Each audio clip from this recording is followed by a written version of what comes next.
பிரசன்னமா ஆலயம் நிறையாலயம் அருமையான ஓவியம் இறைவன் நுரையும் காவியம் இறைவன் நுரையும் காவியம் இணைவோம் அவரின் இல்லிடம் ஆலயம் நிறையாலயம் அருமையான ஓவியம்.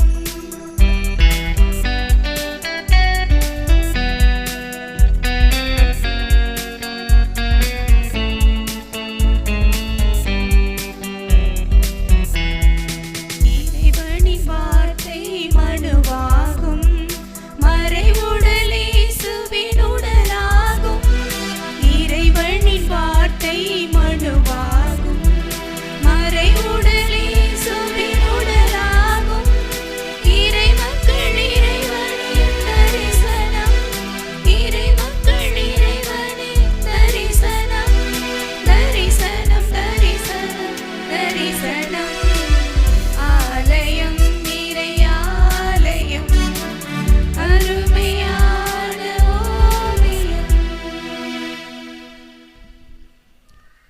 தந்தை மகன் தூயாவியாரின் பெயராலே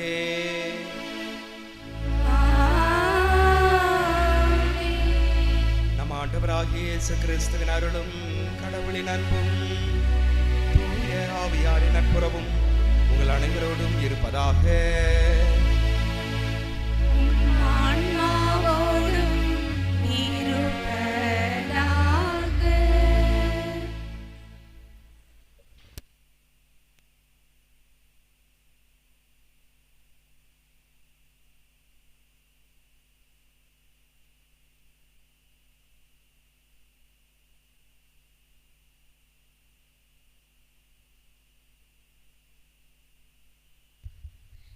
அன்பு சகோதர சகோதரிகளே, உதவும் கரங்கள் நம்பிக்கையின் இதயங்கள் என்ற மைய சிந்தனையில் பாலரவை விழாவை கொண்டாடும் இந்த இனிய நாளில் நம்மை அன்புடன் நேசிக்கும் கடவுளின் முன்னிலையில் நாம் அனைவரும் மகிழ்ச்சியுடன் ஒன்றாக கூடி வந்திருக்கிறோம். கடவுள் நமக்கு 2 அழகான கரங்களை கொடுத்திருக்கிறார். தேவையில் இருப்போருக்கு உதவுவதற்காகவும் பசித்தவர்களுக்கு உணவு கொடுக்கவும் வருத்தமுள்ளவர்களை ஆறுதல் படுத்தவும் விழுந்த நண்பனை எழுப்பவும் துன்பத்தில் இருப்பவர்களுக்கு துணையாக இருக்கவும் நாம் இந்த கரங்களை பயன்படுத்த வேண்டும். அதேபோன்று கடவுள் நமக்கு அழகான இதயத்தையும் கொடுத்திருக்கிறார். இந்த இதயம் அன்பால் நிறைந்திருந்தால், நம்பிக்கையால் உறுதியாயிருந்தால் எந்த துன்பத்தையும் எதிர்கொள்ள முடியும். நம் ஆண்டவர் இயேசுவும் உதவும் கரமாக துன்பத்தில் இருந்தவர்களுக்கு நம்பிக்கையின் இதயமாக வாழ்ந்தார். இயேசுவின் கரமாக இதயமாக திகழ்ந்தால்தான் நாம் உலகிற்கு உப்பாக ஒளியாக முடியும். நாம் நமது வாழ்வில் பிறருக்கு உதவாமல் அன்புடன் நடந்து கொள்ளாமல் வாழ்ந்திருக்கலாம். அதற்காக கடவுளிடம் மன்னிப்பு வேண்டுவோம். பிறருக்கு உதவும் கரங்களாகவும் நம்பிக்கையை விதைக்கும் இதயங்களாகவும் மாற உறுதியேற்போம். நம் பங்கில் செயல்படும் பாலரவை குழந்தைகளுக்காகவும் இன்றைய திருப்பலியில் சிறப்பாக வேண்டிக்கொள்வோம். அன்புமிக்க சகோதர சகோதரிகளே, தூய மறை நிகழ்வுகளை கொண்டாட நாம் தகுதி பெறும் பொருட்டு நம் பாவங்களை ஏற்றுக்கொள்வோம்.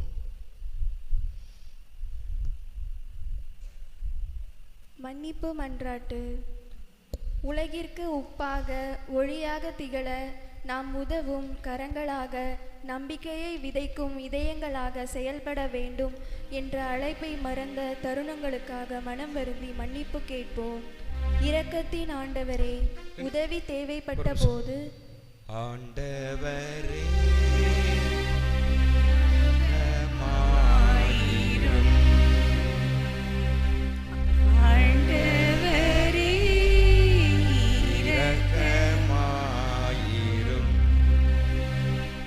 மன்னிக்கும் இறைவா, வருத்தத்தில் இருந்த இருந்தவர்களுக்கு அன்பை வெளிப்படுத்தி நம்பிக்கையூட்டாமல் வாழ்ந்த தருணங்களுக்காக இறைவா உம் மன்னிப்பை வேண்டுகிறோம். கிறிஸ்துவே இரக்கமாயிரும்.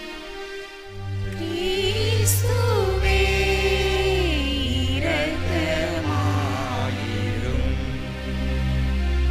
கிறிஸ்துவே இரக்கமாயிரும். பரிவுள்ள ஆண்டவரே, நீர் எம்மோடு இருக்கிறீர் என்ற உண்மையை மறந்து பயம் மற்றும் சோம்பேறித்தனத்தில் வாழ்ந்த தருணங்களுக்காக இறைவா உம் மன்னிப்பை வேண்டுகிறோம். ஆண்டவரே இரக்கமாயிரும். ஆண்டவரே இரக்கமாயிரும். எல்லாம் வல்ல இறைவன் நம் பாவங்களிலிருந்து நம்மை தூய்மைப்படுத்துவாராக. இந்த நற்கரணை கொண்டாடத்தின் வழியாக அவர் தம்முடைய ஆட்சியின் விருந்தில் பங்கு கொள்ள நம்மை தகுதி பெற செய்வாராக. ஆமென்.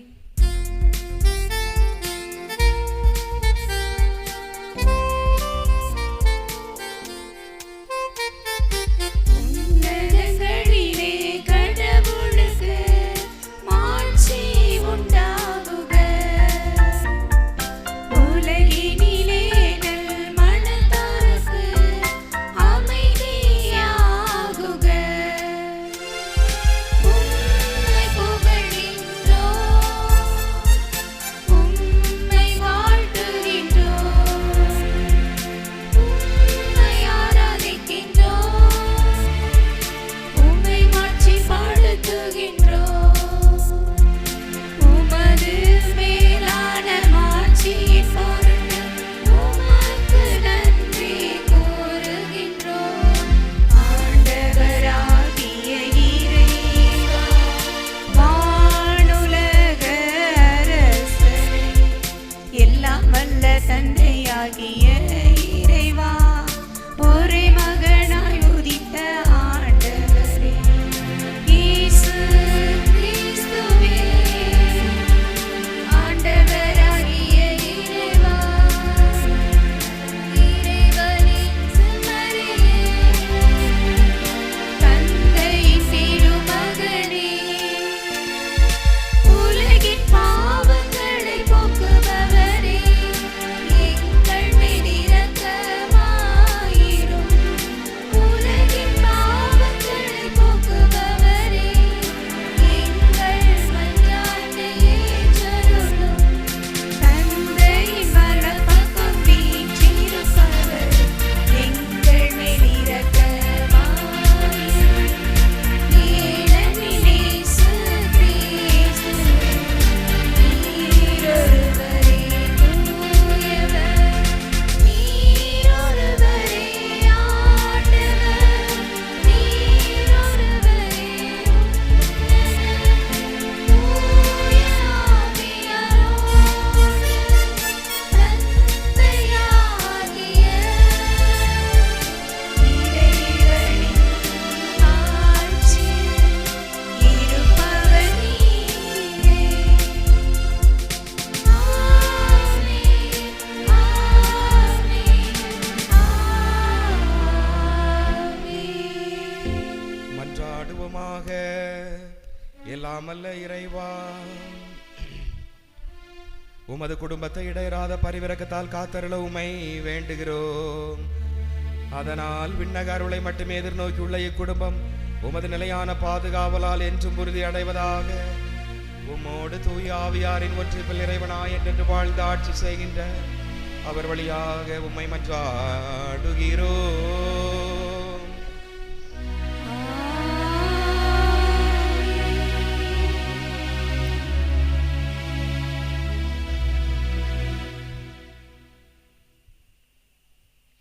அன்பிற்குரியவர்களே, பசித்தவர்களுக்கு உணவு கொடுப்பது, ஏழைகளுக்கு உதவுவது, வருத்தத்தில் துன்பத்தில் இருப்பவர்களுடன் உடனிருப்பது ஆகியவையே இறைவன் விரும்பும் நோன்பு. இவ்வாறு நாம் செயல்பட்டால் நம் வாழ்க்கை ஒளிபெறும் என்று கூறும் எசாயா இறைவாக்கு நூலின் வார்த்தைக்கு கவனமுடன் செவிமடுப்போம்.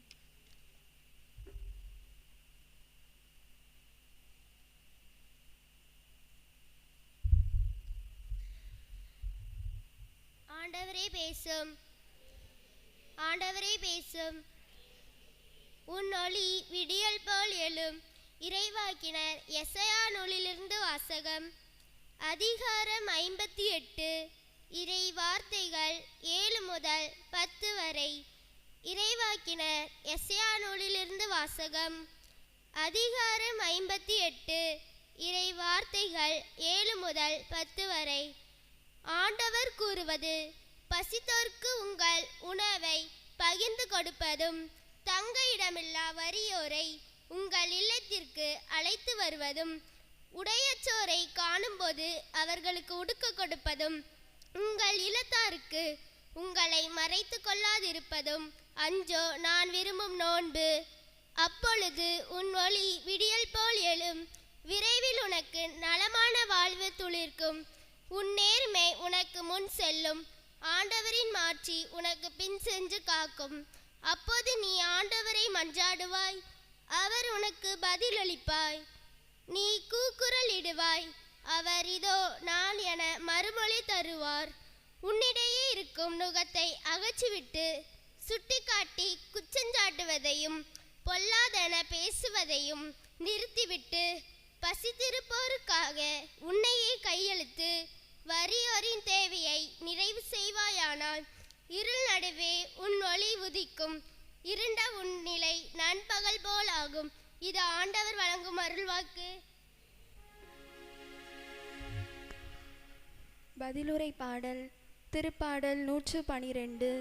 வசனங்கள் 4 முதல் 5, 6 முதல் 7, 8 முதல் 9. திருப்பாடல் 112.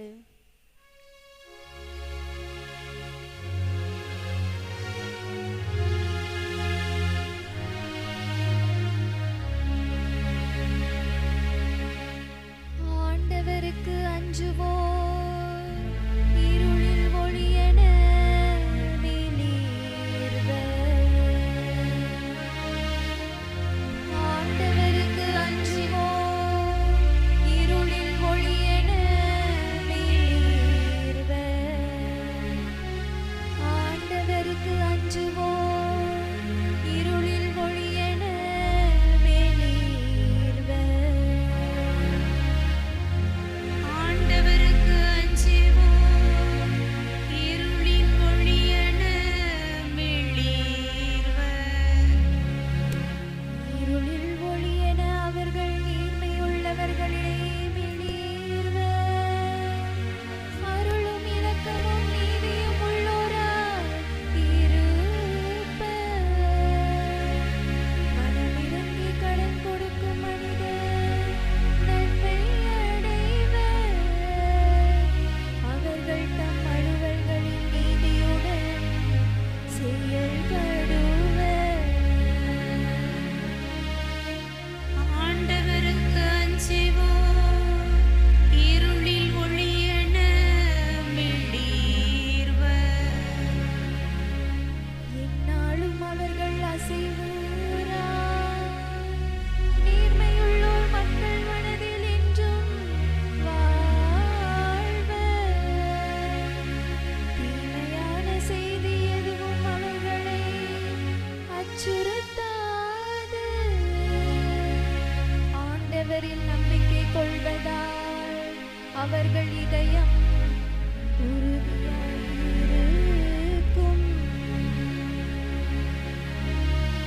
ஆண்டவருக்கு அஞ்சுவோர் இருளில் ஒளியென மிளிர்வர். அவர்கள் நெஞ்சம் நிலையாயிருக்கும். அவர்களை அச்சம் மேற்கொள்ளாது. அவர்கள் வாரி வழங்கின ஏழைகளுக்கு ஈந்தனர். அவர்களது நீதி என்றென்றும் நிலைத்திருக்கும். அவர்களது வலிமை மாட்சியுடன் மேலோங்கும். ஆண்டவருக்கு அஞ்சுவோர் இருளில் ஒளியென மிளிர்வர். ஆண்டவருக்கு அஞ்சுவோர் இருளில் ஒளியென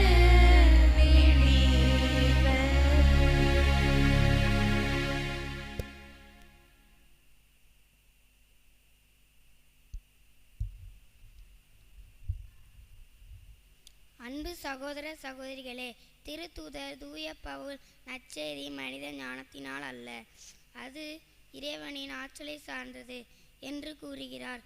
சிலுவையில் அறையப்பட்ட கிறிஸ்துவை மையமாக கொண்டு வாழ அழைப்பு தரும் 2ஆம் வாசகத்தை கேட்போம்.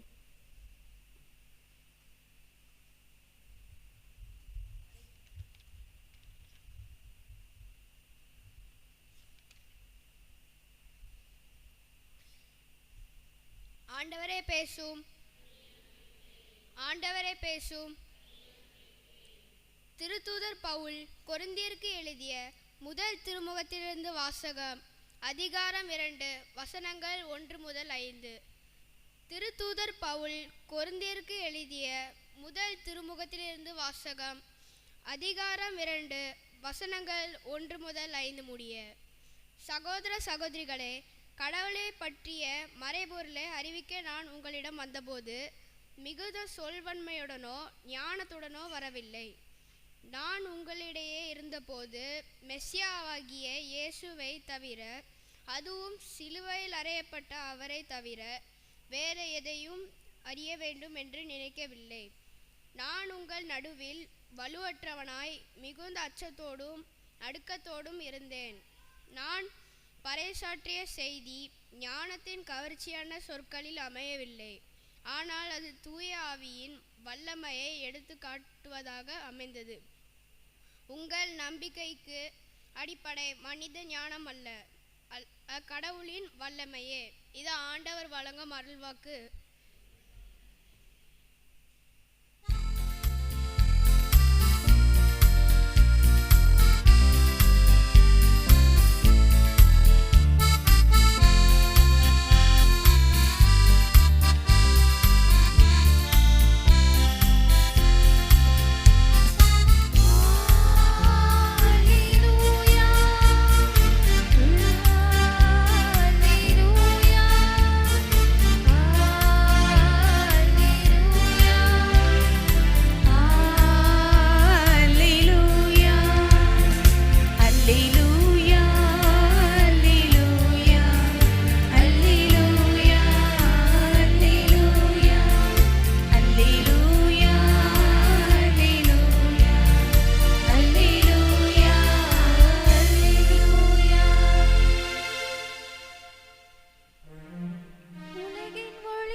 ஆண்டவர் உங்களோடு இருப்பாராக.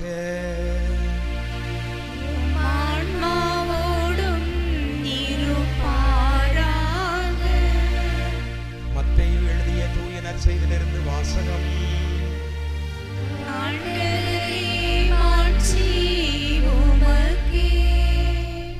அதிகாரம் 5.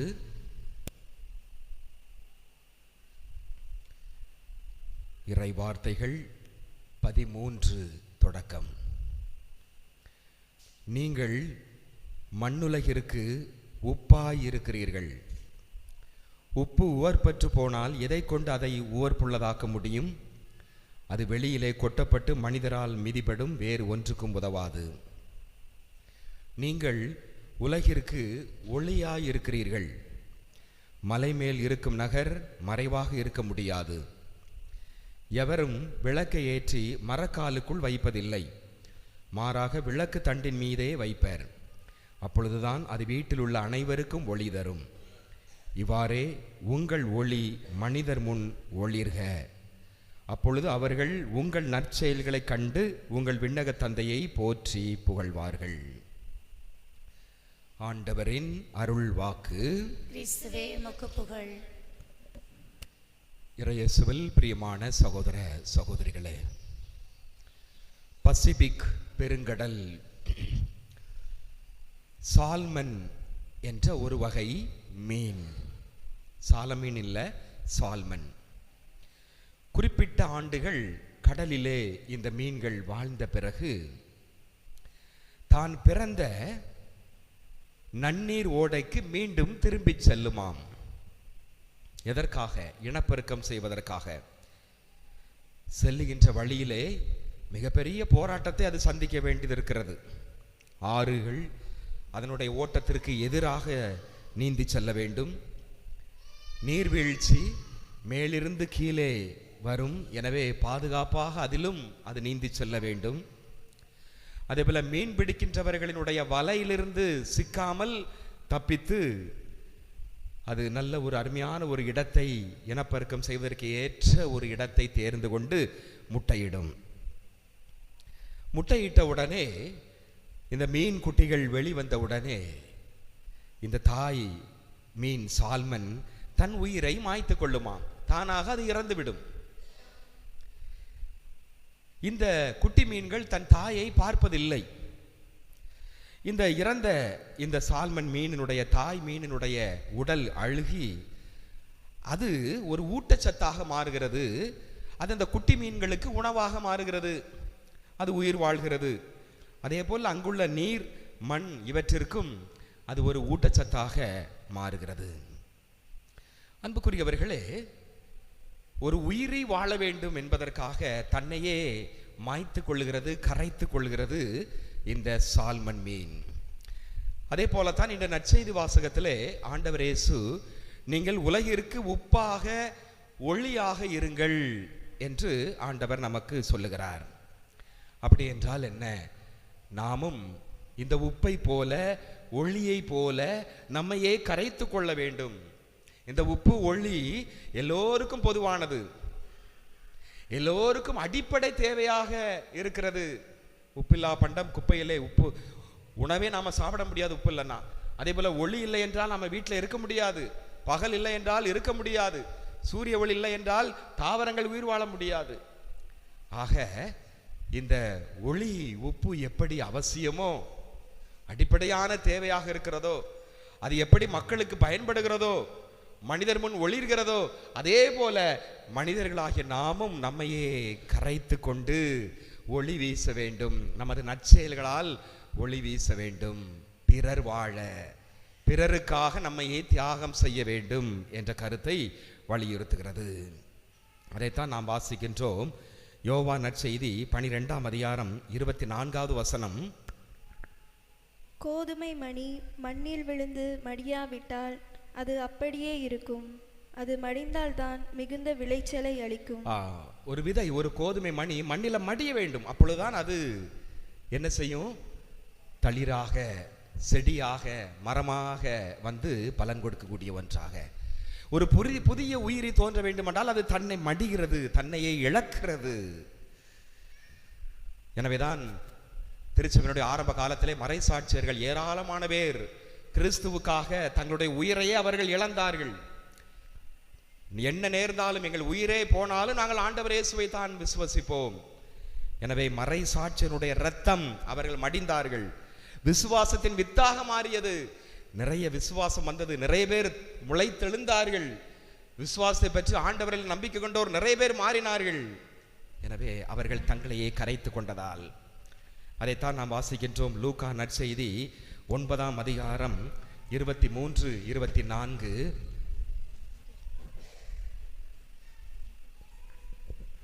தம் உயிரை காத்துக்கொள்ள விரும்பும் எவரும் அதை இழந்து விடுவார். என் பொருட்டு தம் உயிரை இழக்கும் எவரும் அதை காத்துக்கொள்வார். ஒருவர் உலகம் முழுவதையும் தமதாக்கி கொண்டாலும் வாழ்வையை இழப்பாரெனில் அவருக்கு கிடைக்கும் பயன் என்ன? என்னை குறிக்கும் என் வார்த்தைகளை குறித்தும் வெட்கப்படும் ஒவ்வொரு நாளும் தன்னுடைய சிலுவையை தூக்கி கொண்டு பின்பற்ற வேண்டும். அது ஒரு கடினமான ஒரு காரியம். அதுதான் கிறிஸ்தவம். பிறருக்கு வாழ்வு கொடுக்க, பிறர் வாழ்வு பெற நீ உன்னையே கரைத்து கொள்ள வேண்டும்.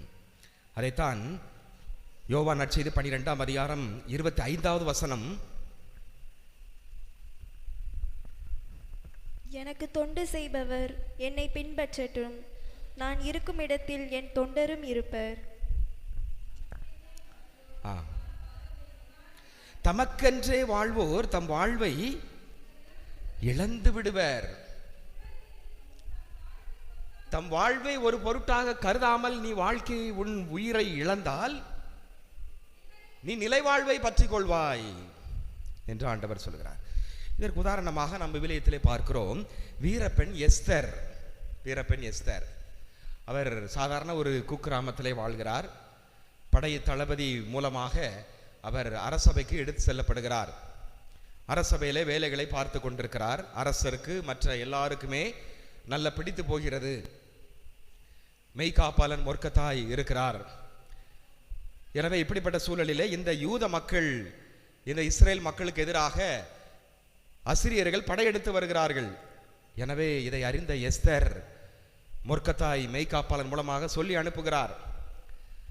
நமது இன மக்கள் என்று அந்த அவளுக்கு இருக்கிறது. அரசர் செவி மடுக்கவில்லை.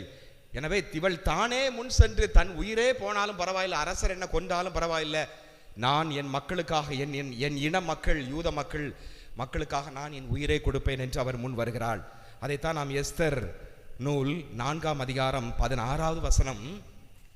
சூசானில் காணப்படும் அனைத்து யூதரையும் ஒன்று சேர்ப்பீராக. எனக்காக நோன்பிருந்து 3 நாள் இரவு பகல் உண்ணாமலும் குடியாமலும் இருப்பீராக. நானும் என் செவிலியரும் அவ்வாறே நோன்பிருப்போம். சட்டத்திற்கு புறம்பே எனினும் நான் மன்னரிடம் செல்வேன். அழிவதாயின் அழிகிறேன். சட்டத்துக்கு புறம்பதாயின் நான் மன்னரிடம் செல்வேன். அப்படியே என் உயிரை மாய்க்க நேர்ந்தாலும் நான் அதை பற்றி கவலைப்பட மாட்டேன். என் உடல் அழிந்தாலும் என் ஆன்மா அழியாது. எனவே பிறருக்காக அந்த மக்கள் காப்பாற்றப்பட வேண்டும் என்பதற்காக தன்னையே அவர் தாரை வார்த்தார் வீரப்பெண் எஸ்தர். அதே போல நாம் விவிலியத்திலே பார்க்கிறோம். மெஸ்ஸியா புதிய ஏற்பாட்டிலே திருமுழுக்கு யோவானை நாம் பார்க்கிறோம்.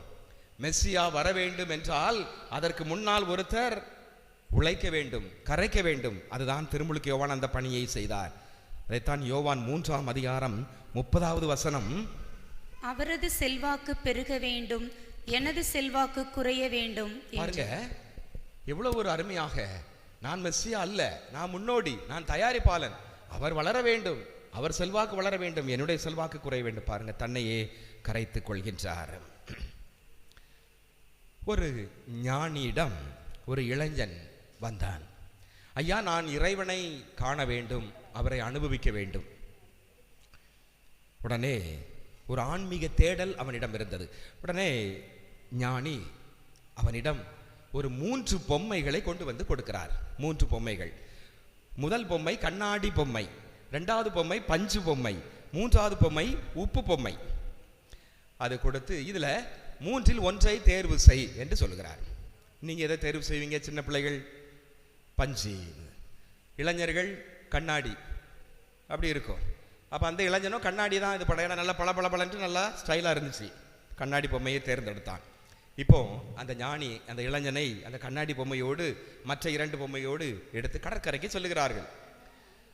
அந்த ஞானி இளைஞனை பார்த்து, நீ வைத்திருக்கக்கூடிய அந்த கண்ணாடி பொம்மையை கடலில் வீசு. வீசினான். என்ன ஆகும்? அப்படி பாதி மூழ்கி பாதி மேலே தெரிகிற மாதிரி மிதந்துக்கிட்டே அப்படி இருந்துச்சு. அப்போ ஞானி சொல்லுகிறார், இதே போலத்தான் நீ இப்படிப்பட்ட மனிதர்கள், கடவுளும் வேணும், இந்த உலகமும் வேணும். இந்த உலகத்தில் உள்ள செல்வங்கள், ஆசை பாசைகள் எல்லா தப்பையும் நான் செய்யணும், அதே நேரத்தில் கடவுளும் வேணும். 2ம் கட்டா நிலை இல்லை. ஆற்றுல ஒரு கால் சேத்துல ஒரு கால். சாத்தானும் வேணும், ஆண்டவர் வேணுங்கிறது கிடையாது. அப்புறம் 2வது ஞானி அவர் கையில் இருந்த பஞ்சு பொம்மையை கடலில் வீசினார். என்ன நடக்கும்? கொஞ்சம் கொஞ்சமாக தண்ணி பூரா உறிஞ்சு வச்சுட்டு உரிய என்ன ஆகுது? நல்லா பெருத்து புஷ்ஷுன்னு பெருசாயிற்று. கடைசியில் கொஞ்ச நேரத்தில் அப்படி கொஞ்சம் கொஞ்சமாக அப்படி நீருக்குள் அது அமிழ்ந்து விடும். அந்த எடை அதிகமாகி அப்படியே நீருக்குள் அமிழ்ந்து விடும். அப்போ ஞானி சொல்லுகிறார், இதே போலத்தான் சில மனிதர்கள் சுயநலவாதிகளாக பிறரை சுரண்டி, பிறரிடம் உள்ள செல்வத்தை சுரண்டி தன்மேல் உறிஞ்சு வைத்து கொண்டு தான் பெரியவர்களாக, பெரிய பெரிய பண முதலைகளாக அவர்கள் இருப்பார்கள். அப்போ 2வதும் அது சரி கிடையாது. 3வது உப்பு பொம்மையை கடலில் வீசினார். அது கொஞ்சம் கொஞ்சமாக கரைய ஆரம்பித்தது, கடலோடு ஒன்றரை கலந்தது. அப்போ இளைஞனுக்கு புரிந்தது, இந்த மூன்றாவது பொம்மை தான். அதே போல நாம் இருக்க வேண்டும். நான் ஆண்டவரை தேட வேண்டும் என்றால் அங்கிங்கு இந்த உலகத்தில் அவரோடு ஒன்றரை கலர வேண்டும். என்னையே நான் கரைத்து கொள்ள வேண்டும். அப்பொழுதுதான் இறைவன் என்னிலே இயல்பாக வந்து விடுவார். அப்ப நான் கரைய வேண்டும் என்றால் அதைத்தான் ஆண்டவர் நற்செய்தி வாசகத்திலே தெளிவாக சொல்லுகின்றார். உங்கள் ஒளி மனிதர் முன் ஒளிர வேண்டும் என்றால் உங்கள் நற்செயல்கள், அதைத்தான் இந்த முதல் வாசகத்தில் நாம் அருமையாக வாசித்தோம். சரி, இப்போ பழைய ஏற்பாட்டில் கூட இந்த உப்பு ஒரு சிறப்பான ஒன்றாக அது இருக்கிறது. யூதர்கள், இஸ்ரேல் மக்கள் இந்த உப்பை மதித்தார்கள். காணிக்கை முதல் கொண்டு அவர்கள் செலுத்தினார்கள். பழைய ஏற்பாட்டில் இந்த உப்பு என்கின்ற வார்த்தை ஏறக்குறைய 40 முறை வருகிறது. அந்த அளவிற்கு அவருடைய வாழ்விலே உப்பு மிக மிக அவசியமான ஒன்றாக அது இருந்தது. அவர்கள் அதை காணிக்கை செலுத்தினார்கள். எடுத்து வாசிக்கலாம். எசேக்கியேல் நூல் 43ஆம் அதிகாரம் 24வது வசனம். அவற்றை ஆண்டவரின் முன்னிலையில் படைக்கப்பட வேண்டும். குருக்கள் அதன் மேல் உப்பு தூவி அவற்றை ஆண்டவருக்கு எரிபலியாய் அளிக்க வேண்டும். உப்பு தூவி காணிக்கையாக கொடுக்க வேண்டும். இதே செய்தியைத்தான் நாம் வாசிக்கின்றோம். லேவியர் புத்தகம் 2ஆம் அதிகாரம் 13வது வசனம்.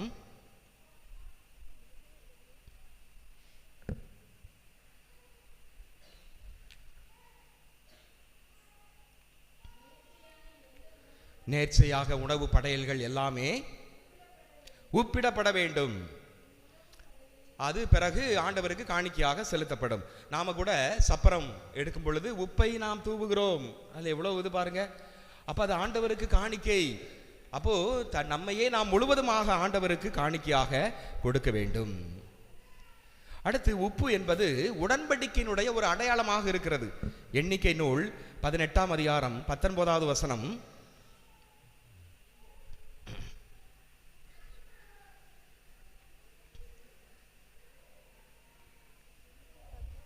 எண்ணிக்கை 18:19.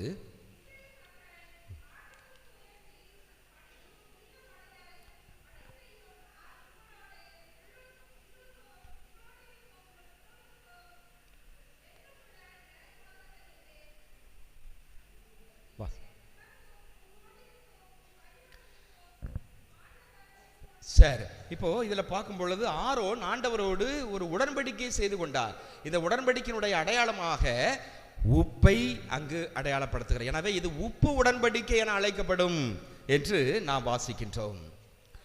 அதே போல எசேக்கியேல் 16ஆம் அதிகாரம் 4வது வசனம். நீ பிறந்த அன்று உன் கொப்புள் கொடி அறுக்கப்படவில்லை, நீ நீராட்டப்பட்டு தூய்மையாக்கப்படவில்லை, உப்பு நீரால் கழுவப்படவில்லை. பிறந்த குழந்தை அந்த காலத்துல என்ன பண்ணுவாங்க? உப்பு நீரால் குளிப்பாட்டுவாங்க. அப்ப அது குழந்தை நோய் படாமல் அதிலிருந்து தடுக்கும். உப்புக்கு அந்த ஆற்றல் இருக்கிறது. எனவே அப்படிப்பட்ட ஒரு உன்னதமான ஒன்றுதான் இந்த உப்பு என்பது. அடிப்படையானது, எல்லோருக்கும் பயன்படக்கூடிய ஒன்றாக இருக்கிறது. இந்த உப்பினுடைய அறிவியல் வேதியியல் குறியீடு என்ன? உப்பினுடைய வேதியியல் குறியீடு சோடியம் குளோரைடு. அதாவது சமையல் உப்பு. சோடா உப்பு வேற, சமையல் உப்பு. இது சோடியம் குளோரைடு. அதனுடைய குறியீடு NaCl.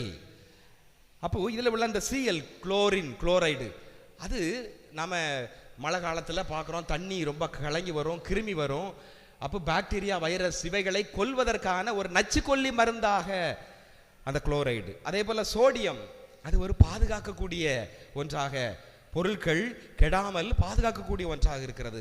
எனவே தான் நமது முன்னோர்கள் உப்பு, மஞ்சள் இதெல்லாம் எல்லா மருத்துவமாக அவர்கள் பயன்படுத்தினார்கள். எவ்வளவு முக்கியமான அம்சம் இந்த உப்பில் இருக்கு. அப்போ இந்த ரெண்டுமே சேருது, சோடியம் குளோரைடு இணைந்து இருக்கும் பொழுது நமக்கு பல்வேறு விதங்களிலே ஒரு சுவையூட்டியாக இருக்கிறது.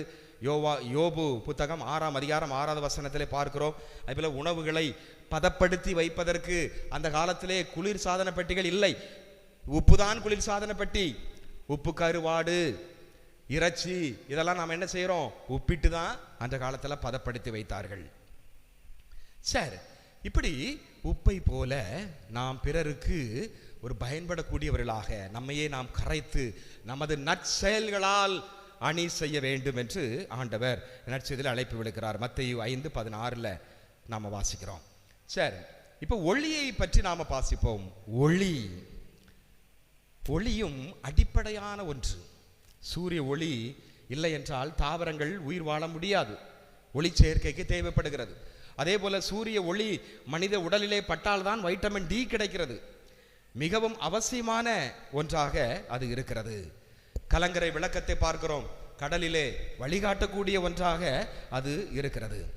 விவிலியத்திலே பார்க்கும் பொழுது ஆண்டவர் இயேசுவே ஒளியாக இருக்கிறார். அதைத்தான் யோவான் நற்செய்தி 8ஆம் அதிகாரம் 12வது வசனம், உலகின் ஒளி நானே, என்னை பின்தொடர்பவர் இருளில் நடக்க மாட்டார், வாழ்வுக்கு வழிகாட்டும் ஒளியை கொண்டிருப்பார். வாழ்வுக்கு வழிகாட்டும் ஒரு வழியை கொண்டிருப்பார். வழிகாட்டக்கூடிய ஒரு பண்பு. ஒரு பெண்மணி ஒரு குகைக்குள்ளே அடைந்து கிடந்தால் பல மாதங்கள், ஒரே இருள். அப்போ அந்த பேட்டியாளர்கள் வந்து பேட்டி கேட்கம்மா, இந்த குகைக்குள்ளேயே அடைஞ்சு கிடக்குறீங்களே, ஏன் வீட்டில் இருக்கக்கூடாதா, ஊரில் போய் இருக்கக்கூடாதா? அப்போ அந்த பெண்மணி சொன்னாங்க, நான் அங்கே தான் இருந்தேன், ஆனால் என்னுடைய பெற்றோர்கள் எனக்கு வழிகாட்டலை, எது நல்லது எது கெட்டது எது அப்படின்னு சொல்லி எனக்கு சொல்லிக் கொடுக்கல, சரியான பாதையை காட்டவில்லை, என் வாழ்க்கை தாறுமாறாக போய்விட்டது, எனவே நான் இங்கே வந்திருக்கிறேன் அப்படின்னு சொல்லி சொன்னாங்க. ஆமாம், இன்னைக்கு விழிப்புணர்வு, வழிகாட்டுதல்கள், ஒளி இன்னைக்கு தேவையாக இருக்கிறது. எனவே அந்த ஒளி இருந்தால்தான் இருள் மறையும், இல்லை என்றால் மனித வாழ்க்கை இருளாகவே அது மாறிக்கொண்டிருக்கும். எனவே போதிய ஒளி இல்லை, போதிய வழிகாட்டுதல்கள் இல்லை, தவறான ஒளி, தவறான வழிகாட்டுதல்கள், அலைபேசி, இணையதளம், தொலைத்தொடர்பு சாதனங்கள் தவறான பாதைக்கு தான் நம்மளை எழுதி கொண்டிருக்கிறது. பெரியவர்கள், மூத்தோர்கள், பெற்றோர்கள் சொல்லையெல்லாம் இன்னைக்கு பிள்ளைகள் கேட்பதில்லை. எனவே ஒளி, வழிகாட்டுதல் மிக மிக அவசியமான ஒன்றாக இருக்கிறது. 2 கொரிந்தியர் 6ஆம் அதிகாரம் 14வது வசனம், நம்பிக்கை கொண்டிராதவரோடு உங்களை பிணைத்து கொள்ள வேண்டாம், இறைவனுக்கு ஏற்புடைய நெறிக்கெட்டோரோடு என்ன உறவு, ஒளிக்கு இருளோடு என்ன பங்கு? பாருங்க, ரொம்ப அழகாக நாம பார்த்தோம். இறை பற்று இல்லாதவங்க, விசுவாசம் இல்லாதவங்களோட நீ ஏன் பழகிட்டு இருக்கிற, உனக்கு என்ன பழக்கம்? அதே போல நெறி கெட்டவங்க, தீயவர்கள், தீய பண்புடையவர்கள் தெரியுது, அவங்களோட உனக்கு என்ன உறவு? அதே போல இருளோடு பகலுக்கு என்ன உறவு? அப்ப நாம எப்பொழுதுமே ஒளியாக இருக்க வேண்டும், இருளின் அந்த தீயவற்றை களைய வேண்டும் என்று அழைப்பு விடுக்கிறது கடவுள். 1 யோவான் 1ஆம் அதிகாரம் 5 மற்றும் 7, நாங்கள் அவரிடம் கேட்டறிந்து உங்களுக்கு அறிவிக்கும் செய்தி இதுவே, கடவுள் ஒளியாயிருக்கிறார், அவரிடம் இருள் என்பதே இல்லை.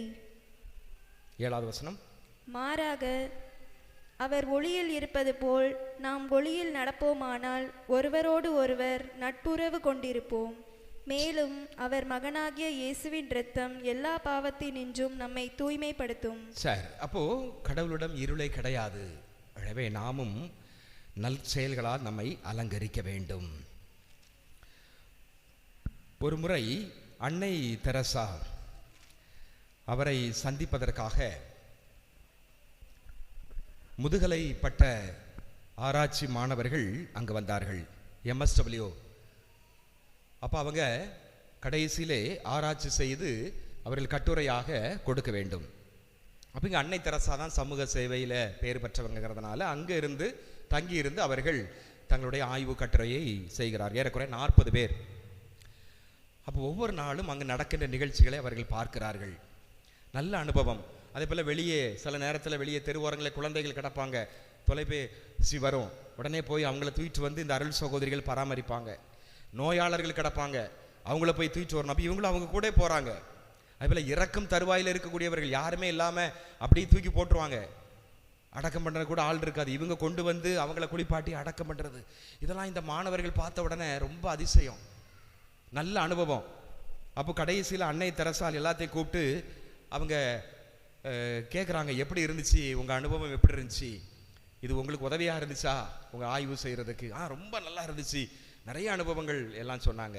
ஒரே ஒரு மாணவன் எழுந்து சொன்னான், அம்மா நான் ஒரு நாத்திகன், கடவுள் நம்பிக்கை அற்றவன், ஆனால் இப்படி செயல்களெல்லாம் பார்க்கும் பொழுது எனக்கு நம்பிக்கை வந்து விட்டது, கடவுள் இருக்கிறார், நீங்கள் தான்மா அந்த கடவுள், நீங்கள் தான் அந்த ஒளியாகிய இறைவனை பற்றி கொள்கிறீர்கள், எனவே நான் கிறிஸ்தவனாக மாறுகிறேன் என்று சொன்னாராம். அதைத்தான் ஆண்டவர் விரும்புகிறார். உப்பாக ஒளியாக இருங்கள் அப்படின்னா என்னன்னா, இந்த அன்னை தெரசால் செய்த இந்த பணிகள், இந்த அறப்பணிகள், உங்கள் நற்செயல்களை கண்டு உங்கள் உன்னத தந்தையை போற்றி புகழ்வார்கள். அதைத்தான் நாம் இன்னைக்கு முதல் வாசகத்தில் அருமையாக நாம் வாசித்தோம்.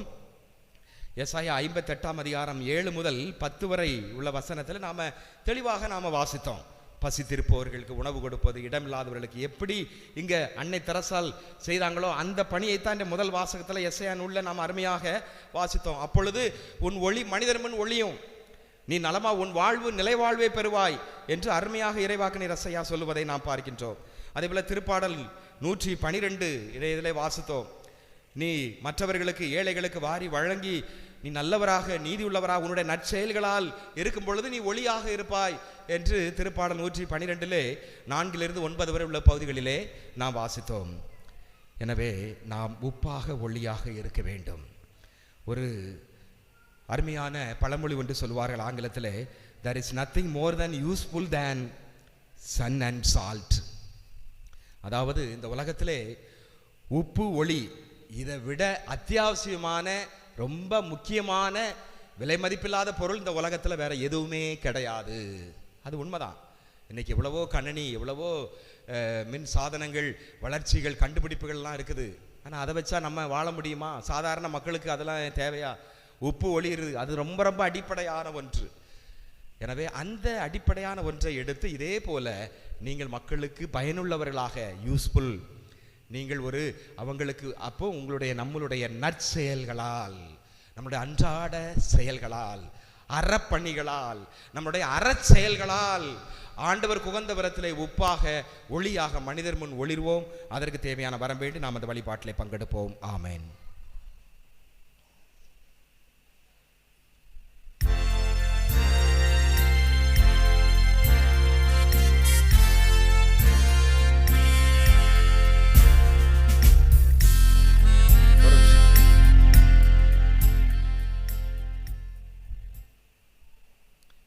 பாலர் சபையிலே புதிதாக இணைய இருக்கக்கூடிய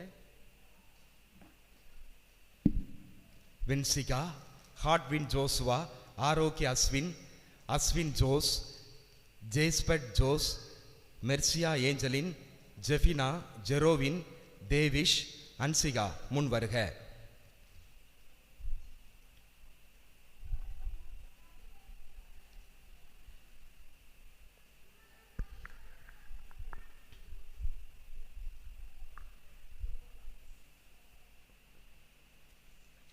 மைக் இருக்கா? அன்பு குழந்தைகளே, உங்கள் விருப்பம் என்ன? திருத்தந்தையின் பகராளியாகிய எங்கள் தந்தையே, நான் பாலர் அவையில் உறுப்பினராக சேர விரும்புகிறேன். பாலர் அவையின் ஒழுங்குமுறைகளையும் உறுப்பினர்களின் ஏனைய கடமைகளையும் பொறுப்புகளையும் அறிந்திருக்கிறீரா? ஆம்.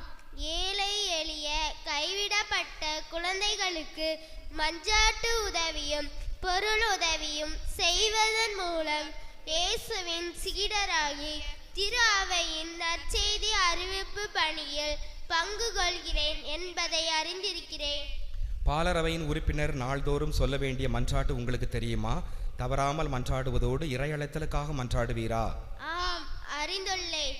அம்மன்றாட்டுக்களை நாள்தோறும் தவறாமல் மன்றாடுவேன் என்று உறுதி கூறுகிறேன். உம்மை போன்ற சிறுவர் சிறுமியரை அவையின் உறுப்பினராக்கி இயேசுவுக்கு பணிபுரிய அவர்களுக்கு வழிகாட்டுவீரா? ஆம், வழிகாட்டுவேன். குழந்தைகளே, இதுவே குழந்தைகளின் நற்செய்தி அறிவிப்பு பணி. இதுவே நம் திருத்தந்தையின் விருப்பம். எனவே நீங்கள் அனைவரும் இயேசுவுக்கு உங்கள் மேலான அர்ப்பணத்தை பின்வருமாறு வெளிப்படுத்துங்கள். இயேசுவே, நானும் சீடர், உம்முடலின் ஓர் உறுப்பு, தூய ஆவியின் கோயில், என்னை உமக்கு காணிக்கையாக்குகிறேன். உம்மை போல் நானும் என் வாழ்வில் எளிமை, இதயத்தில் பணிவு, கனிவு, உள்ளத்தில் உண்மை, தூய்மை, செயலில் அன்பு, பகிர்வு ஆகியவற்றை வாழ்ந்து காட்டுவேன். அதனால் வரும் சிலுவைகளை மனமுவந்து ஏற்றுக்கொள்வேன். என்னை உம் வார்த்தையினால் உருவாக்கும், உம் ஆவியினால் அருள் பொழிவு செய்யும். என்னுள் நற்செய்தி ஆர்வத்தையை மூட்டும். எனக்கு உம் வல்லமை தாரும். நான் உமக்கு சாட்சியாயிருப்பேன். என்னை ஏற்று உம் திருவுளபடி வழி நடத்தும். ஆமென். மன்றாடுவோமாக. எல்லாமல்ல இறைவா, இங்கு குழுமியுள்ள அனைத்து குழந்தைகளுக்காக உம்மை புகழ்கிறோம். இவர்களின் ஆர்வத்தை நீர் ஆசீர்வதியும். இவர்கள் மேற்கொள்ள போகும் குழந்தைகளின் நற்செய்தி அறிவிப்பு பணியில் இவர்களோடு இருந்து காலத்தின் தேவைக்கேற்ப ஆக்கப்பூர்வமான அறிவையும் கிறிஸ்துவ நம்பிக்கையையும் காவல் தூதர்களின் இடைவிடாத காவலையும் தீமைகள் சோதனைகளிலிருந்து பாதுகாப்பை அளித்து இவர்களை வழி நடத்துவீராக. ஆமென். இப்பொழுது பாலர் சபையினுடைய அடையாள சின்னங்கள் மந்திரித்து அணிவிக்கப்படுகிறது. ஆண்டவர் உங்களோடு இருப்பாராக. உம்மோடும் இருப்பாராக. ஆண்டவராகிய இயேசு கிறிஸ்துவே, மனுக்குலத்தின் மீட்பரே, உமது நற்செய்தி பணியை மண்ணுலகில் தொடர்ந்து ஆற்ற சிறுவர்களை அழைத்ததற்காக உம்மை போற்றுகிறோம்.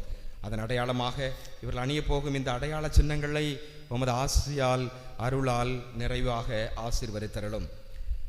உமது ஆவியின் துணையால் இவர்களை உலகிற்கு சாட்சிகளாக விளங்க செய்வீராக. என்றென்று வாழ்ந்து ஆட்சி செய்கின்றவர் நீரே. ஆமென்.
இப்பொழுது பொறுப்பாளர்கள் நியமனம் அடையாள சின்னம் வழங்கப்படுகிறது.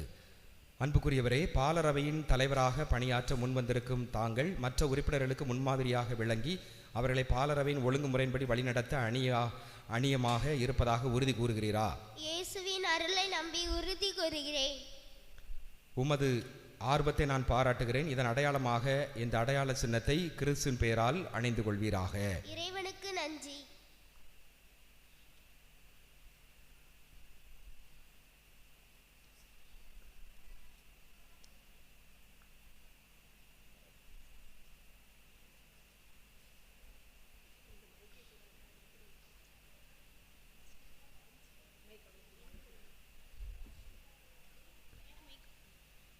அன்புக்குரியவரே, பாலரவையின் செயலராக பணியாற்ற முன்வந்திருக்கும் தாங்கள் அவையின் செயல்பாடுகள் அனைத்தும் ஊக்கத்துடன் நடைபெற முயற்சி எடுக்கவும் நிகழ்வுகளை அறிக்கை எழுதவும் ஆர்வத்துடன் பதிவு செய்து இவ்வவையின் மூலம் நற்செய்தி பரவ நீர் ஒத்துழைப்பு தருவதாக உறுதி அளிக்கிறீரா? இயேசுவின் அருளை நம்பி உறுதி கூறுகிறேன். உமது ஆர்வத்தை நான் பாராட்டுகிறேன். இதன் அடையாளமாக இந்த அடையாள சின்னத்தை நீர் கிறிஸ்துவின் பெயரால் அணிந்து கொள்வீராக. இறைவனுக்கு நன்றி.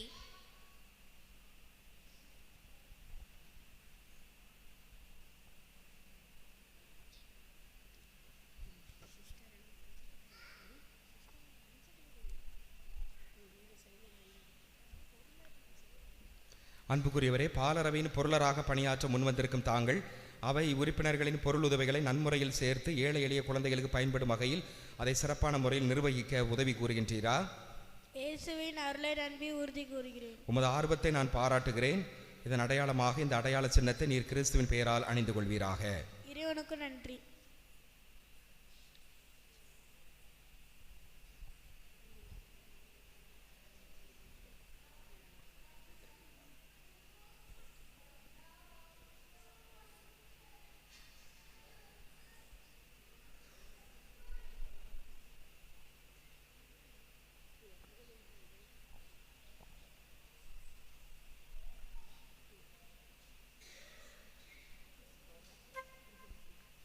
அனைவரும் எழுந்து நிற்போம்.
நமது மன்றாட்டுகள் விண்ணப்பங்களை ஆண்டவரிடம் எடுத்து சொல்லி வேண்டுவோம்.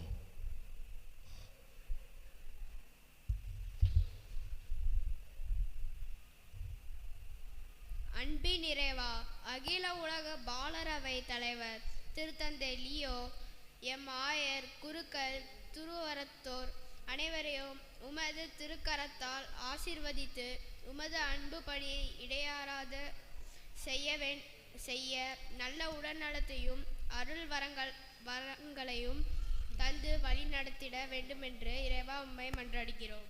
ஆண்டவரே, எங்கள் மன்றாட்டை கேட்டருளும். அன்பின் இறைவா, ஏழைகள், பசித்தவர்கள், உதவி தேவைப்படுகிற அனைவரையும் அன்புடன் கவனிக்க கூடிய இதயத்தை எங்களுக்கு தந்தருள வேண்டுமென்று இறைவா உம்மை மன்றாடுகிறோம். ஆண்டவரே, எங்கள் மன்றாட்டை கேட்டருளும். தூயவரே இறைவா, எங்கள் நம்பிக்கை மனித ஞானத்தில் மேல் அல்ல, உமது சிலுவையின் ஆற்றல் மேல் இழந்திருக்க எங்களை வலுப்படுத்த வேண்டிய அருளை பொழி வேண்டும் என்று இறைவா உம்மை மன்றாடுகிறோம். ஆண்டவரே, எங்கள் மன்றாட்டை கேட்டருளும். வாழ்வின் ஊற்று இறைவா, நாங்கள் பேசும் வார்த்தைகளிலும் செய்யும் செயல்களிலும் உமது அன்பும் ஆற்றலும் வெளிப்பட எங்களை நல்வழிப்படுத்த வேண்டும் என்று இறைவா உம்மை மன்றாடுகிறோம். ஆண்டவரே, எங்கள் மன்றாட்டை கேட்டருளும். அன்பின் இறைவா, இருளிலும் துன்பத்திலும் வாழும் உலக மக்களுக்கு நாங்கள் ஒளியாகவும் நம்பிக்கையாகவும் இருக்க எங்களுக்கு அருள் புரிய வேண்டுமென்று இறைவா உம்மை மன்றாடுகிறோம். ஆண்டவரே, எங்கள் மன்றாட்டை கேட்டருளும். நமது தனிப்பட்ட தேவைகளுக்காக மௌனமாக வேண்டுவோம்.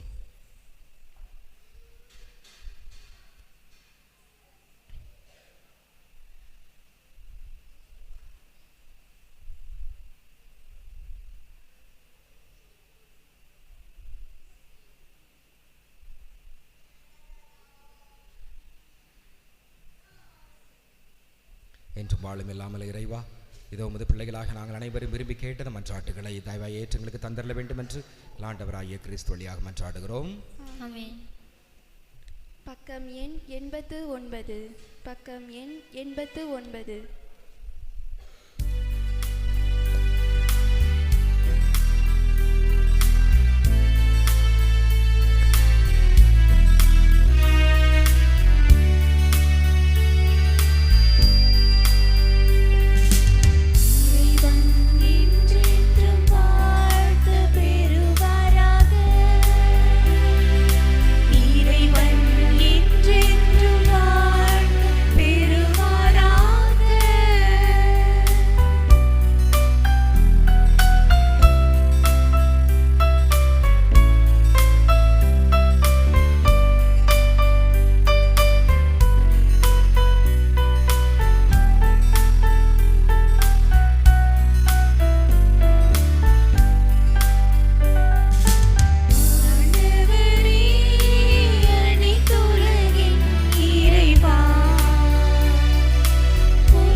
பிரியமான பலி எல்லாமல்ல தந்தையாக இறைவனுக்கு ஏற்றதாகும்படி மன்றாடுங்கள்.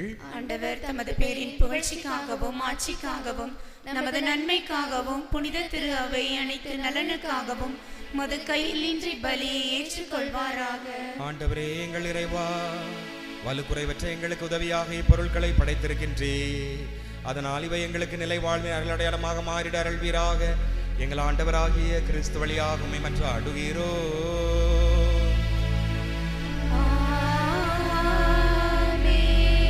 ஆண்டவர் உங்களோடு இருப்பாராக.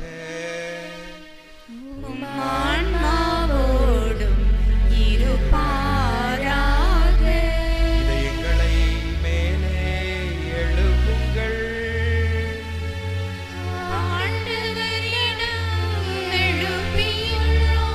நம் இறைவனாகிய ஆண்டவருக்கு நன்றி கூறுவோம்.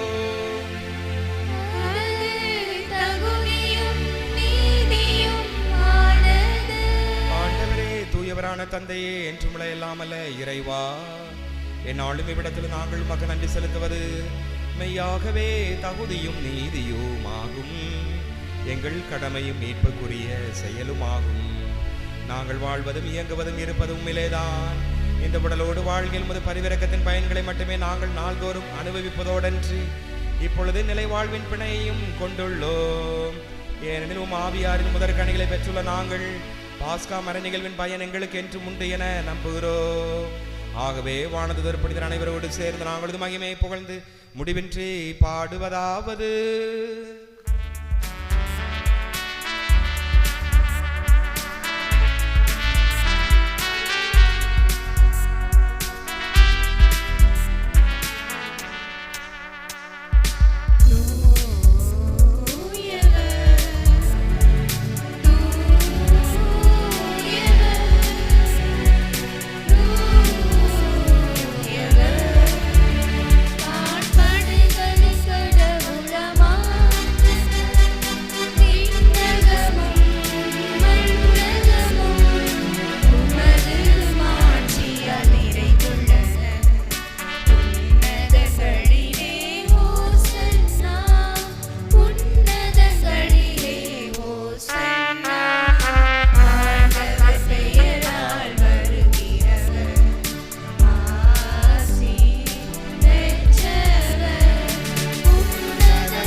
தூயவர், தூய்மை அனைத்துக்கும் ஊற்று.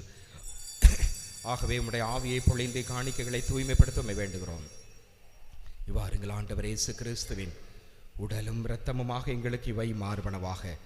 அவர் பாடுபட உளம் கனிந்து தம்மை கையளித்த போது அப்பத்தை எடுத்து நன்றி செலுத்தி அதை பிட்டு தம் சீடருக்கு அளித்து கூறியதாவது: அனைவரும் இதிலிருந்து பெற்று உண்ணுங்கள், ஏனெனில் இது உங்களுக்காக கையளிக்கப்படும் என் உடல்.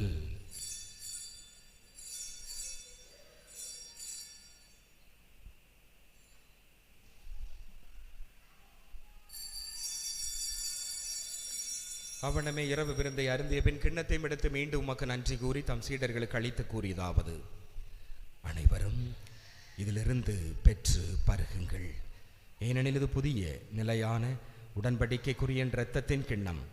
இது பாவ மன்னிப்புக்கென்று உங்களுக்காகவும் பலருக்காகவும் சிந்தப்படும். இதை என் நினைவாக செய்யுங்கள்.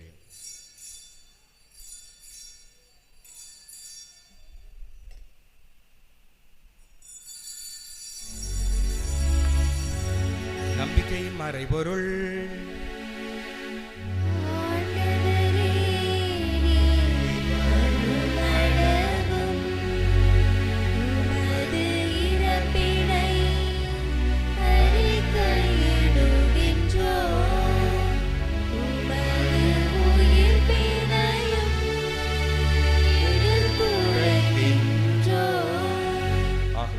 நாங்கள் கிறிஸ்துவின் இறப்பினை உயிர்ப்பினை நினைவு கூர்ந்து வாழ்வு தரும் அப்பத்தையும் மீட்பளிக்கும் கிண்ணத்தையும் ஒப்பு கொடுக்கிறோம். உம் திருமணன்று மக்கு ஊழியம் புரிய தகுந்தவர்கள் எங்களை ஏற்றுக்கொண்டீர், எனவே மக்கு நன்றி செலுத்துகிறோம். மேலும் கிறிஸ்துவின் உடலிலும் இரத்தத்திலும் பங்குள்ளும் எங்களை தூய் ஆவியார் ஒன்று சேர்க்க வேண்டுமென உம்மை தாழ்மையுடன் மன்றாடுகிறோம். ஆண்டவரே, உலகெங்கும் பரவிருக்கும் ஒரு திரு அவை நினைவு கூர்ந்தருளும். எங்கள் திருத்தந்தை 14ஆம் லியோ, எங்கள் ஆயர் ஸ்டீஃபன், எல்லா திருநிலையினர் ஆகிய அனைவரோடும் ஒரு திரு அவை அன்பில் நிறைவு பெறச் செய்தருளும். மேலும் உயிர்த்தெழும் எதிர்நோக்குடன் துயில் கொள்ளும் எங்கள் சகோதரர்களையும் இறந்தோர் அனைவரையும் இரக்கத்துடன் நினைவு கூர்ந்து ஒரு திருமுக ஒளியினுள் ஏற்றருளும். எங்கள் அனைவர் மீதும் இரக்கமாயிரும்.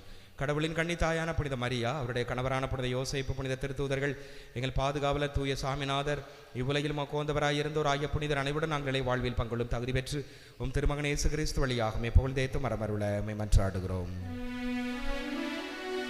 இவர் வழியாக இவரோடு இவரில் எல்லாம் அல்ல இறைவனாகிய தந்தையே, தூய ஆவியாரின் ஒற்றைப்பில் எல்லா புகழும் ஆட்சியும் என்றென்றும் உமக்கு உரியதே.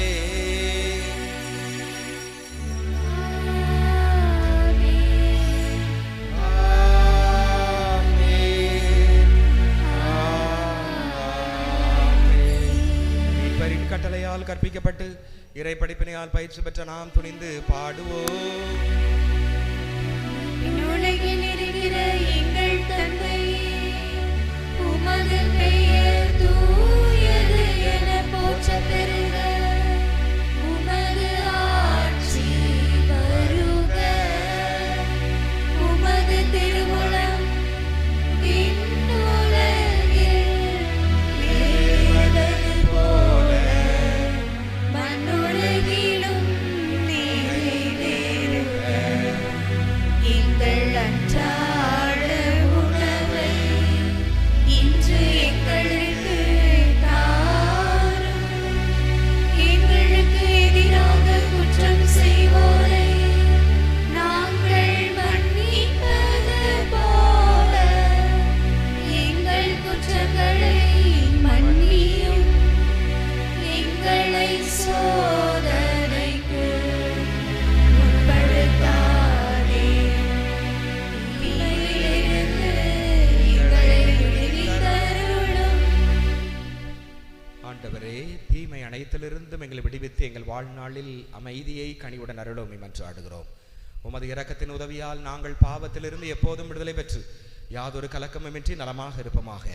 நாங்கள் எதிர்நோக்கியிருக்கும் பேரின்பத்திற்காகவும் மீட்பராக இயேசு கிறிஸ்துவின் வருகைக்காகவும் காத்திருக்கிறோம். ஏனெனில் ஆட்சியும் வல்லமையும் ஆட்சியும் என்றென்றும் உமதே. ஆண்டவரே இயேசு கிறிஸ்துவை, அமைதி உங்களுக்கு விட்டு செல்கிறேன், என் அமைதி உங்களுக்கு அளிக்கிறேன் என்று உம் திருத்தூதர்களுக்கு மொழிந்தீரே. எங்கள் பாவங்களை பாராமல் ஒரு திரு அவை நம்பிக்கையை கண்ணோக்கி ஒரு திருவிழத்திற்கு ஏற்ப அதற்கு அமைதியும் ஒற்றுமை அளித்தருள்வீராக. என்றென்றும் வாழ்ந்து ஆட்சி செய்கின்றவர் நீரே. ஆண்டவருடைய அமைதி உங்களோடு என்றும் இருப்பதாக. ஆன்மாவோடும் இருப்பதாக. ஒருவருக்கொருவர் அமைதியை பகிர்ந்து கொள்வோம். அமைதி.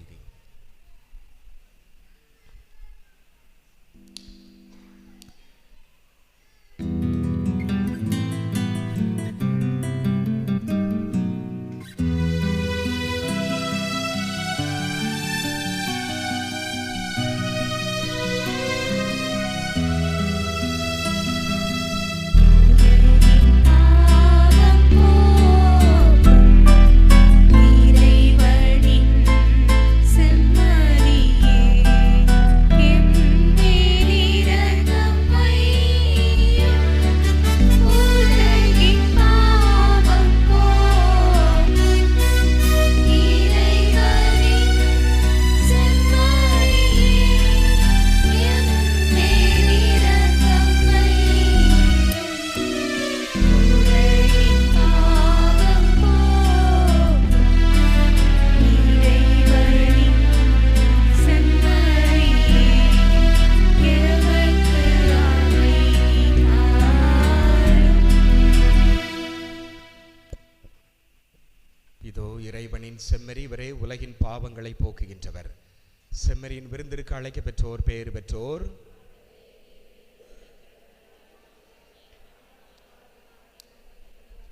கிறிஸ்துவின் திருளும் இரத்தம் என்னை காத்து முடியலால் ஒழிப்பதாக.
அறிவிப்புகள்.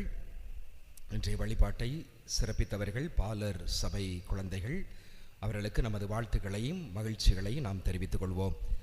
முதலிலே நமது ஊரிலே பாலர் சபை ஏற்படுத்தப்பட்டிருக்கிறது. முதலிலே பாலர் சபையில் இவர்கள் சேர்ந்திருக்கிறார்கள். எனவே வாழ்த்துக்கள் தொடர்ந்து செயல்பெற வேண்டுகிறோம். அடுத்த வாரம் சிறப்பிப்பவர்கள் திருக்குடும்ப சபையினர். இந்த வார அன்பை கூட்டம் நடைபெறும் இல்லங்கள்: சாமிநாதர் அன்பியம் திரு தேவராஜ் பிச்சிப்பு அவர்கள் இல்லம், அந்தோணியார் அன்பியம் திரு தமிழ்ச்செல்வன் செல்வமேரி அவர்கள் இல்லம், ஆரோக்கிய அன்னை அன்பியம் திரு சூசை பாக்கியம் ஞானசந்திரா அவர்கள் இல்லம். அடுத்த வார ஞாயிறு திருப்பலி காலை 9:30 மணிக்கு நடைபெறும்.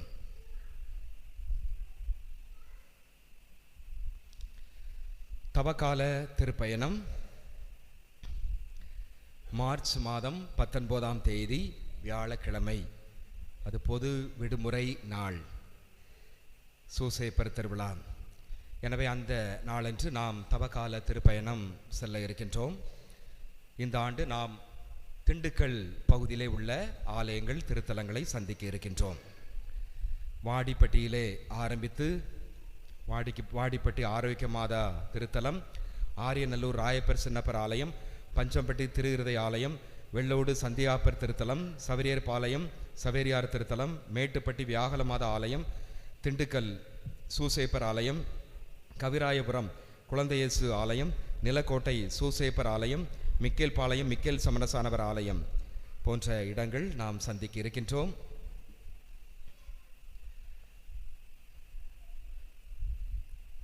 எனவே இதற்கான மொத்த தொகை நீங்கள் கொடுக்க வேண்டியது 600 ரூபாய். ஒரு நபருக்கு 600 ரூபாய். காலை மதிய உணவு உங்களை சார்ந்தது. காலை மதிய உணவு நீங்கள் எடுத்து வர வேண்டும், கையிலே எடுத்து வாருங்கள்.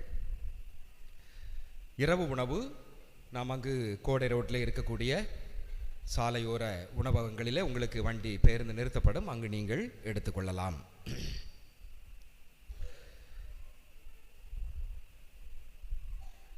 உங்களுடைய பெயர்களை நீங்கள் பதிவு செய்ய வேண்டிய நபர்கள்: திரு பாஸ்கர் அவர்கள், திருமதி மரிய பாக்கியம் அவர்கள்.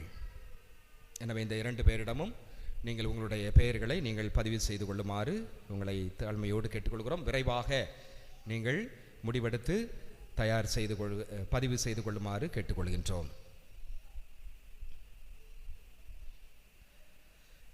இந்த இன்றைய தினம் மதியம் நடைபெற்ற பீடப்பணியாளர்கள் கூட்டத்தில் நடைபெற்ற பீடப்பணியாளர்களுக்கு நமது நன்றிகளும் வாழ்த்துக்களும். ஓராண்டில் திருவிவிலியம் ஏற்கனவே கடந்த ஆண்டு நடைபெற்று கொண்டிருக்கிறது. நமது ஊரிலிருந்தும் ஒரு சில பேர் அதிலே இணைந்திருக்கிறீர்கள். எனவே இன்னும் சேர விரும்புகிறவர்கள் நீங்கள் சேர்ந்து கொள்ளலாம். சேர்ந்து கொண்டு விவிலியத்திலே கேட்கப்படக்கூடிய கேள்விகள், ஒரு வாரத்திற்கு உங்களுக்கு கேள்விகள், ஒரு வாரத்திற்கு பகுதிகள் அனுப்பி வைக்கப்படும். அந்த பகுதியிலே நீங்கள் படித்து ஒரு வார இறுதியிலே உங்களுக்கு கேள்விகள் கேட்கப்படும். கடைசியில் இறுதியாக பரிசுகள் வழங்கப்படும். நன்றி கூறி மன்றாடுவோமாக.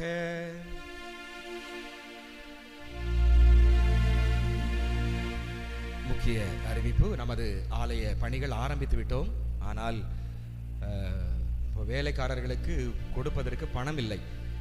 எனவே 1000 ரூபாய் நாம் வரி போட்டிருக்கிறோம் இந்த ஆலய பராமரிப்பு பணிக்காக, இந்த மேற்கூரை பழுது நீக்கும் பணி. எனவே 1000 ரூபாய் நீங்கள் விரைவாக உங்களுடைய அன்பிய பொறுப்பாளரிடம் கொடுக்குமாறு தாழ்மையோடு கேட்டுக்கொள்கிறோம். அதே போல் நன்கொடை வாக்களித்தவர்களும் உடனடியாக விரைவாக நன்கொடை கொடுக்குமாறு கேட்டுக்கொள்கின்றோம்.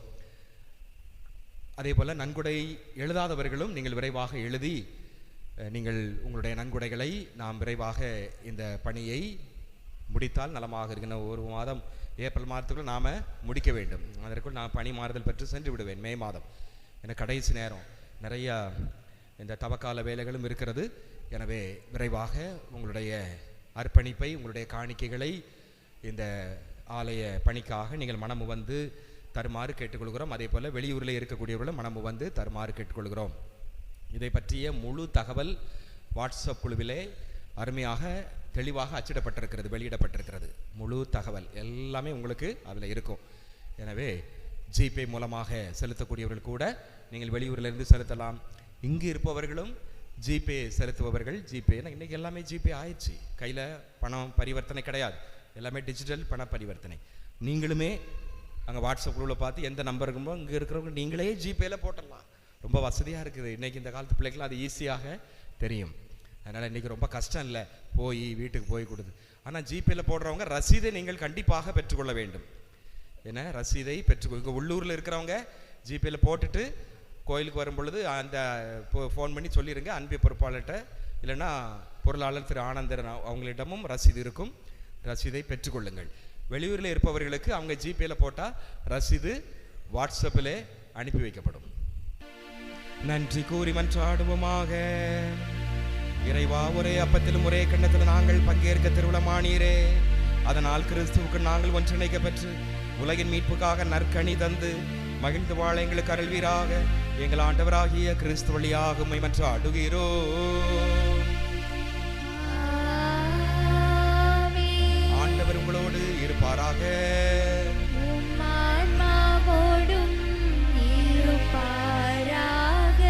எல்லாம் வல்ல இறைவன் தந்தை மகன் தூய ஆவியார் உங்களுக்கு ஆசி வழங்குவாராக. சென்று வாருங்கள், திருப்பலி நிறைவேறிற்று.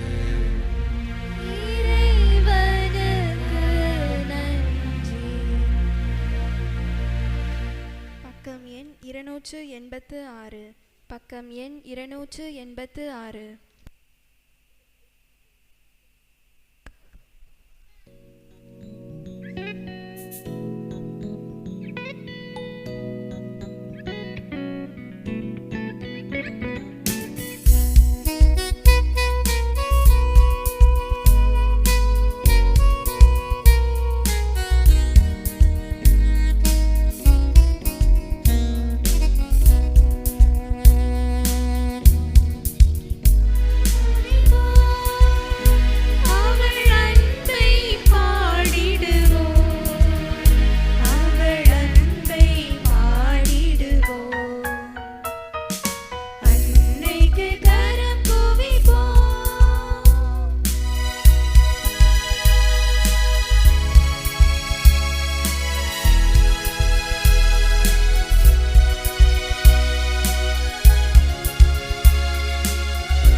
ஸ்துதிக்குரிய பரிசுத்த பரமதிவ்ய நற்கருணைக்கு சதா காலமும் ஆராதனையும் துதியும் தோத்திரம் நமஸ்காரமும் உண்டாக கடவது. தந்தை மகன் தூயாவின் பெயராலே